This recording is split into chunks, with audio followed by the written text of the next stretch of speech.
дар доираи рақобатҳои даври нуҳуми чемпионати Тоҷикистон миёни дастаҳои Лигаи Якум бошгоҳи Ваҳдати Ваҳдат тими Шоҳмансури шаҳри Душанберо ба ҳузур пазируфт. Дидори дастаҳо дар варзишгоҳи марказии шаҳри Ваҳдат доир гардида бо ҳисоби 7-1 ба суди соҳибони майдон хотима ёфт. аз ҳайати дастаи Ваҳдат Самариддин Расулов ва Суроб Асоев муаллифи дубл гардиданд. ҳамчунин Фирдавсӣ Файзода, Фирӯз Раҳматов ва Фаридун Назруллоев низ ба задани як голи даст ёфтанд. ягона голи дастаи Шоҳмансурро Шаҳром Назриев вориди дарвозаи соҳибони майдон намуд.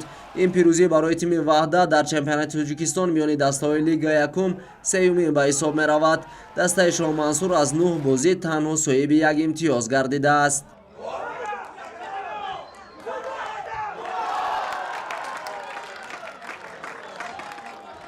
мо дар вақти танаффус бачаҳои навро таклиф кардем ба даста аз сабаби он ки хеле ки ҳама шоҳид гашта будем чанд бозие ки мо пешсаф будем дар охири бозӣ голҳоро сар додем. барои ҳамин мо ба даста 3-4 бозигари пурқувват бо даъват кардаем муҳофизатгар. аз ин сабаб бозии имрӯзаро ҳам нишон дод ва бозии сафар дар Зафаробод ки карда будем бо ҳисоби 1 анҷом дод. ин ҳам шоҳиди он мешавад ки вазифаи дар пеш истодарро бо ин бачаҳо метавонем иҷро кунем.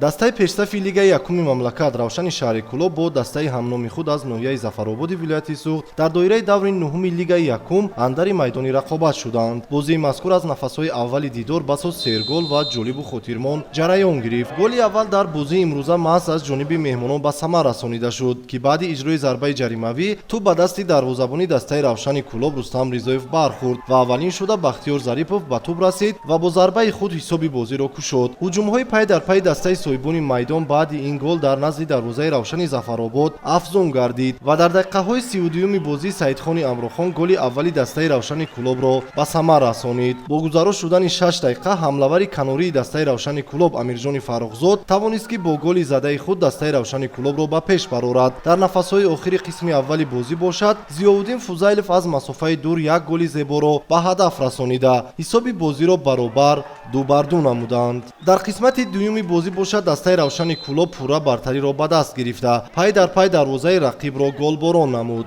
нахуст дар дақиқаҳои 51-уми бозӣ Наврӯз Рустамов бо голи задаи худ дастаи Равшанро ба пеш баровард. дере нагузашта саҳитараш дар дақиқаи 78-уми бозӣ боз ҳам Наврӯз Рустамов баъди иҷрои як ҳуҷуми зебо аз ҷониби ҳамдастагонаш голи дуюми худро дар ин бозӣ ба дарвозаи рақиб ворид намуда ҳисоби бозиро 4-2 намуд. баъди ин гол ба ҷои футболбозони бо маҳорати дастаи Равшан дастпарварони ҷавони даста ба майдон омаданд. яке аз футболбозони ҷавони дастаи соҳибони майдон Некру Салимзода баъди ба майдон омадан бо як бозигузории зебо голи нахустини худро дар мавсими имсола ба ҳадаф расонид ки ин гол дар дақиқаи 82-юми бозӣ зада шуда дастаи Равшан бо ҳисоби 5-2 ба пеш баромад. дар дақиқаҳои изофашуда саҳитараш дар дақиқаи 93-юми бозӣ ҳимоятгари такягоҳии Равшан Абдураҳмон Нозимов голи шашуми дастаи Равшани Кӯлобро ба дарвозаи рақиб ворид намуд. нахустдидори дастаҳои Равшан аз шаҳри Кӯлоб ва ноҳияи Зафаробод бо ҳисоби калони 6-2 бар нафъи дастаи соҳибони майдон Равшани шаҳри Кӯлоб ба анҷом расид.